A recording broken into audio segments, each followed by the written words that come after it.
SC என்றாலே எங்களை கேவலமாக பார்க்கிறார்கள். தேவேந்திர குல மக்கள் அவர்கள் எங்களை பட்டியலினத்திலிருந்து வெளியேற்றுங்கள் என்று பல வருடமாக போராடி கொண்டிருக்கிறார்கள். இடஒதுக்கீட்டுல பிரச்சனை இருக்கு. யாருக்கு அந்த இடஒதுக்கீடு போகுது, யார் அனுபவிக்கிறாங்கன்னு தெரியல. ஏன்னா அவங்க ரெண்டு பேருமே வைக்கிற கோரிக்கை சரியா தானே இருக்கு. அப்ப இந்த 5ஆம் தமிழ் சங்கம் எப்படி கையாள போகுது? தமிழ்நாட்டில் ஏராளமான பிரச்சனைகள் இருக்கிறது. அதை பற்றியெல்லாம் முழுமையாக பேச வேண்டும் என்றால் இந்த ஒரு மேடையோ இன்று ஒரு நாளோ போதாது. வாரம் முழுவதும் கத்தி பேசினாலும் அது தீராது. அப்ப தமிழ்நாட்டில் நான் உணர்கிற ஒரு மிகப்பெரிய பிரச்சனையை தான் நான் இங்கே பேச வந்துள்ளேன். தேவேந்திர குல மக்கள் அவர்கள் எங்களை பட்டியலினத்திலிருந்து வெளியேற்றுங்கள் என்று பல வருடமாக போராடி கொண்டிருக்கிறார்கள். சரி, எதற்காக அவர்கள் பட்டியலினத்திலிருந்து வெளியேற்றம் கேட்கிறார்கள்? அவர்கள் சொல்கிறார்கள், எஸ்சி என்றாலே எங்களை கேவலமாக பார்க்கிறார்கள், எஸ்சி என்றாலே எங்களை இழிவாக பார்க்கிறார்கள், காதலிக்க கூட எங்களுக்கு உரிமை இல்லை. என் மகன் இரவும் பகலுமாக படித்து 90 விழுக்காடு எடுத்து கல்லூரிக்கு சென்றால் அங்கு ஒருவர் கேட்கிறார், உனக்கு என்னப்பா எஸ்சி கோட்டா ஈஸியா உள்ள வந்துட்ட. இது தீண்டாமையை விட அதிக மன வலியை கொடுக்கிறது என்கிறார்கள். சிந்திச்சு பாருங்களேன். அவங்களோட பிறப்புக்கும் மரியாதை இல்லை, உழைப்புக்கும் மரியாதை இல்லை. அப்ப அவங்க கேட்கறது சரிதானே? அந்த எஸ்ன்ற பட்டியலிருந்து அவங்களை வெளியேற்றணும் என்று கேட்பது சரிதானே? ஆனா அதே தேவேந்திர குல வேளாளர் மக்களிலேயே இன்னொரு பிரிவினர் இல்ல எங்களுக்கு எஸ்சி வெளியேற்றம் வேண்டாம்னு கேட்கறாங்க. அவங்க என்ன காரணம் சொல்றாங்க?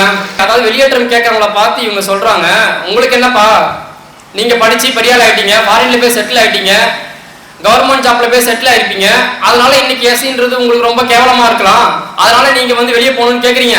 நான் இன்னும் படிக்கலையே, என் புள்ள இன்னும் படிக்கலையே, எங்க வாழ்க்கை இன்னும் முன்னேறலையே, அப்ப எங்களுக்கு அது தேவைதானேன்றாங்க. அது மட்டும் இல்ல, தமிழ்நாடு முழுக்க, அதாவது சுதந்திரம் அடைந்த பிறகும் 77 ஆண்டுகள் கடந்தும் இன்னமும் இந்தியா முழுவதும் தமிழ்நாடு முழுவதும் தீண்டாமை ஒழிக்கப்பட்டு விட்டதா என்று கேட்டால் நிச்சயமாக இல்லைன்றது நம்ம எல்லாருக்குமே தெரியும் இல்லையா? அப்போ எங்களை காப்பாற்றுறதுக்கு பிசிஆர் ஆக்ட்னு ஒன்று இருக்கு. நான் எஸ்சில இருந்து வெளியே வந்துட்டேன்னா எனக்கு எப்படி அந்த பிசிஆர் ஆக்ட் செல்லும்? அப்ப என்னோட பாதுகாப்பும் கேள்விக்குறியாகுது அப்படின்னு அவங்க கேட்கறாங்க. அப்ப இவங்க கேட்கறது சரியா இருக்குல்ல? ஆமா, இவங்க இன்னும் எல்லா எஸ்சியிலும் முன்னேறிட்டாங்கன்னா கிடையாது. இன்னும் பல பேருக்கு இடஒதுக்கீடு தேவைப்படுது, பிசிஆர் ஆக்ட் தேவைப்படுது. அந்த நிலைமையில தான் நம்ம சமுதாயம் இருக்குது. 75 வருஷமா இடஒதுக்கீடு கொடுத்தும் இன்னமும் மக்கள் இடஒதுக்கீடு கேட்கிறார்கள் என்றால் அப்ப அவங்களுக்கு இந்த இடஒதுக்கீடு போய் சேரல. அப்ப அந்த அமைப்புல ஏதோ பிரச்சனை இருக்கு, இடஒதுக்கீட்டுல பிரச்சனை இருக்கு. யாருக்கு அந்த இடஒதுக்கீடு போகுது, யார் அனுபவிக்கிறாங்கன்னே தெரியல. அப்ப இது எப்படி கையாளுறது? இப்ப ஆளும் அரசாங்கமா இருக்கட்டும், இல்ல இதற்கு முன்னாடி சுதந்திரமா கிடைத்ததிலிருந்தே ஆண்ட அரசாங்கங்கள் இருக்கட்டும், இது எப்படி கையாண்டார்கள்?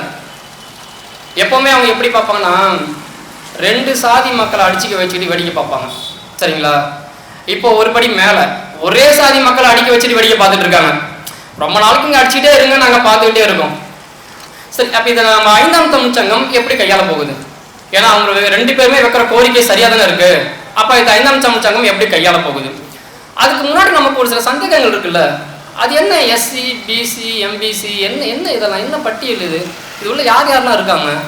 சரி, இப்போ எஸ்சி லிஸ்ட் எடுப்போம். அதில் யார் யாரெல்லாம் இருக்காங்கன்னு பார்த்தா பறையர், பல்லர், குடும்பர், குறவர், சாம்பவர், இவங்களாம் யாரு? இந்த மண் உருவான காலத்திலிருந்தே இங்க வாழ்ந்தவர்கள். தமிழ்நாடு மட்டும் இல்ல, உலகின் முதல் மனிதன் என்றாலே அது பறையர் தான் என்பது நமக்கு நல்லாவே தெரியும். ஆனா அவங்க வந்து தாழ்த்தப்பட்ட பட்டியல இருக்காங்க. பல்லர்கள் தாழ்த்தப்பட்ட பட்டியல இருக்காங்க. சரி, ஓகே, இருந்திருக்காங்க. இவங்களுக்கு மேல யார் இருக்கா? நாங்க இருக்கோம். யாருப்பா? வன்னியர். நாங்க இருக்கோம். ஓகே. தேவர். ஓகே. கல்லர், மறவர். Okay, super. சரி, நீங்களாம் எந்த லிஸ்ட்ல இருக்கீங்க? எம்பிசி. அப்படின்னா மோஸ்ட் பேக்வர்ட் கிளாஸ். இதுல என்ன பெருமை வேண்டி கிடக்கு? மோஸ்ட் பேக்வர்ட் கிளாஸ், மிகவும் பிற்படுத்தப்பட்டவர். இதுல ஏதாவது பெருமை இருக்கா? மிகவும் பின்தங்கியவர்ன்றாங்க. சரி, உங்களுக்கு மேல யாராவது இருக்காங்களா அப்படின்னு கேட்டா இருக்காங்க. யார் இருக்காங்க? அகமுடையார் இருக்காங்க, பிள்ளைமாரெலாம் இருக்காங்க. ஓ அப்படியா? சார், நீங்களாம் யாருப்பா? நாங்களாம் பிற்படுத்தப்பட்டோம், பேக்வர்ட் கிளாஸ். என்னடா இது? தமிழ் குடிகள் எல்லாருமே வந்து ஒன்று பட்டியலினத்தில் இருக்கிறாங்க, மிகவும் தாழ்த்தப்பட்டிருக்காங்க, எல்லாம் தாழ்த்தப்பட்டிருக்காங்க. அப்போ யார் தான் முன்னேறிட்டாங்க? தமிழ் குடி யாருமே முன்னேறலையா? 20,000 வருஷமா இங்கே இருக்கிறோம், ஆனால் நம்ம இன்னும் முன்னேறலையா? அப்போ ஒரு பட்டியலே இல்லையான்னு கேட்டால் ஆனால் இருக்குங்க. எஃப்சி அப்படின்னு ஒரு பட்டியல் இருக்கு, ஃபார்வர்ட் கிளாஸ். சரி, அதில் யாரும் இருக்காங்க அப்படின்னு பார்த்தா பெரும்பான்மையாக தமிழர் அல்லாதவர்கள் தான் இருக்காங்க. அதாவது இதே மண்ணிலே பிறந்து வளர்ந்து, அதாவது குறிஞ்சி திணையில பிறந்த நாம முல்லை திணைக்கு வந்து நெய்தலை உருவாக்கி மருதத்தை உருவாக்கி இதே திணையில வாழ்ந்த நாம பட்டியல இருக்கிறோம், மிகவும் பிற்படுத்தப்பட்டியல இருக்கோம், பிற்படுத்தப்பட்டியல இருக்கோம். ஆனா யாரு எங்கிருந்து வந்தாங்கன்னு தெரியல. ஆனா அவங்களாம் மட்டும் வந்து எஃப்சில இருக்காங்க. சரி, இப்ப இந்த பட்டியல் எப்படி யாரால் உருவாக்கப்பட்டது? இதை கேட்டா ரெண்டு பதில் சொல்றாங்க. ஒண்ணு, மனு தர்மத்துல அப்படி எழுதிருக்கு, அதனால அதை நம்ம ஃபாலோ பண்றோம்ன்றாங்க. இன்னொருத்தர் என்ன சொல்றாங்க, மன்னர் ஆட்சி காலத்துல இருந்து இது இருந்துச்சு, அதனால இதை ஃபாலோ பண்றேன்னு சொல்றாங்க. இப்ப நான் என்ன கேட்கிறேன், மனு தர்மமும் இப்ப செயல்பாட்டுல இல்ல, மன்னர் ஆட்சியும் இப்ப நடக்கல, சரிதானே? அப்புறம் இந்த பட்டியல் மட்டும் என்ன மண்ணுக்கு இருக்குது? யோசிச்சு பாருங்க. என் தமிழ் குடிகளை பட்டியல் படுத்த நீ யாரு? நீ யாரு? நான் என்ன இனிஷியல் போடணும்னு சொல்றதுக்கு நீ யாரு? நான் உங்கள்கிட்ட கேட்டேன்னா என்ன எஸ்சியில சேருன்னு சொன்னா, என்ன கேட்டு நீ எம்பிசியில சேர்த்தியா, என்ன கேட்டு பிசியில சேர்த்தியா? அப்ப நீ யாரு என்ன பட்டியலில் வகைப்படுத்துறதுக்கு? இப்போ சாதி ஒழிப்புன்னு பேசிக்கிட்டு இருந்தாங்க. சாதி ஒழிப்பு பேசிதான் 50 வருஷமா ஆட்சி செஞ்சுட்டாங்க. நீங்க சாதி கூட ஒழிச்சுதான் எனக்கு தெரியல, ஆனா குறைஞ்சபட்சம் இந்த மனிதர்களை மேலும் கீழுமா வகைப்படுத்திருக்காங்களே, இந்த பட்டியலாவது ஒழிச்சிங்களா? எல்லாரும் சமம், எல்லாரும் சமம் தானே சொல்றோம். இந்த பட்டியல் இருக்கிற வரைக்கும் எப்படி அது சமமா இருக்க முடியும்? வாய்ப்பே இல்லையே. பிசின்னு ஒரு கேட்டகரி இருக்கிற வரைக்கும், எஸ்சின்னு ஒரு கேட்டகரி இருக்கிற வரைக்கும் எப்படி மனிதர்கள் எல்லாருமே சமமா இருக்க முடியும்? எஸ்சின்றது இழிவுன்னு சொல்றாங்களா, அப்ப அதை ஒழிச்சிருக்கலாம்ல, எல்லாரும் சமம்னு சொல்லிருக்கலாம்ல. உனக்கு என்னப்பா உங்க குடி என்னப்பா? பறையர் சார். இந்தப்பா உங்க சான்றிதழ்ல குடி, இந்த பறையர் குடி போட்டு எழுதணும். உங்க குடி என்னப்பா? அகமுடியார் சார். இந்த அகமுடியார் எழுதி கொடுத்துருக்கலாம்ல. ஏன் கொடுக்கல? அப்படி கொடுத்துட்டா என்ன ஆகும்? சமமாயிடுவோம். தமிழர்கள் எல்லாரும் சமமாயிடுவோம். அது ஓகேவா? நமக்கு ஓகே, யாருக்கு ஓகே இல்ல. ஊரு 2 பட்டா கூத்தாடிக்கு கொண்டாட்டம்னு சொல்லுவாங்க. எந்த கூத்தாடி? வெளியில இருந்து வந்த கூத்தாடிக்கு கொண்டாட்டம்னு சொல்லுவாங்க. இங்க நாம 2 இல்ல 100 பிளவுபட்டு கிடக்கிறோம் சாதின்ற பேர்ல. அப்ப கூத்தாடி வாழ மட்டும் இல்ல, ஆழவும் தான் செய்வான். நாம் பிரிந்து கிடக்கும் வரைக்கும் கூத்தாடி ஆளதான் செய்வான். அப்ப என்ன பண்ணணும்? அப்ப இதத்தான் 5ஆம் தமிழ்ச்சங்கம் தன்னோட கொள்கையிலே வைத்திருக்கிறது. பட்டியலே கிடையாது. நீங்க என்ன பட்டியல வெளியேற்றம் கேட்குறீங்க? இல்ல நாங்க அதை ஆதரிக்கல, பட்டியல வெளியேற்றம் பண்றோம். எல்லா தமிழரும் ஒண்ணுதான், யாருமே மேல யாருமே கீழே கிடையாது, யாரையும் எந்த ஷெட்யூலையும் நாங்க வந்து அடைக்க கிடையாது. இந்த லிஸ்டுக்குள்ளதான்ப்பா நீ இருக்கணும். நீங்க யார் அதை முடிவு பண்றதுக்கு? நீங்க யாரும் முடிவு பண்றது? தமிழர்கள் நாங்க முடிவு பண்ணிக்கிறோம். எங்களுக்கு எந்த லிஸ்ட்டுமே கிடையாது. எல்லா தமிழரும் ஒரே லிஸ்ட் தான், தமிழர் ஒரு லிஸ்ட் மட்டும் தான் இருக்குது. அப்போ இதை என்னைக்கும் செஞ்சிருக்கலாம், செய்ய மாட்டாங்க. இதை செய்யணும்னா ஒருத்தரால மட்டும்தான் முடியும். யாராலனா இந்த குடி வரலாறை தெரிந்த ஒரு தமிழனாலதான் இது முடியும்.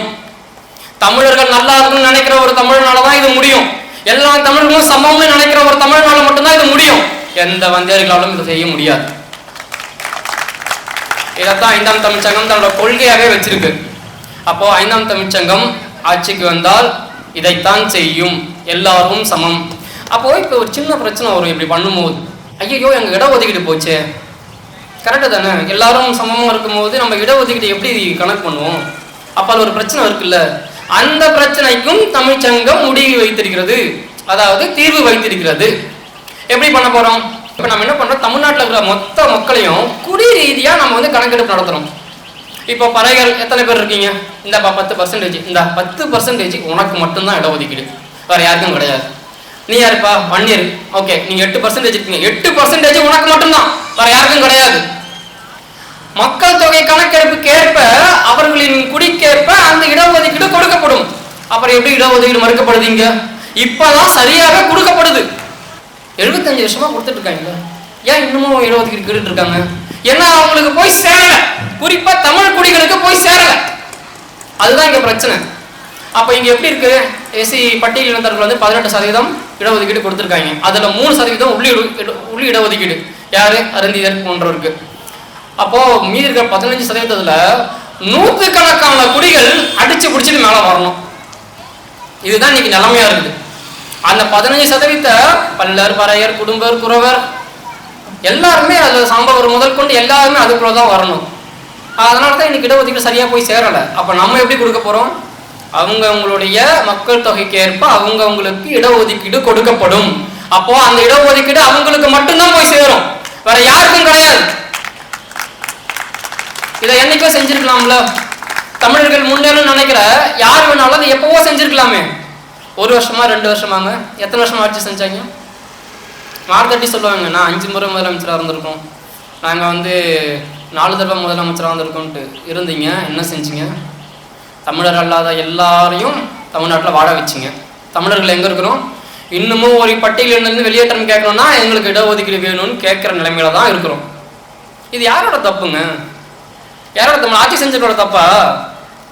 ஆட்சி செய்ய விட்டவர்களோட தப்பு. நாம தானே விட்டோம், ஓட்டு போட்டோம்ல, ஆட்சி செய்ய விட்டோம்ல. அப்ப நம்ம யாருக்கு ஓட்டு போடணும் இனிமேல்ட்டு?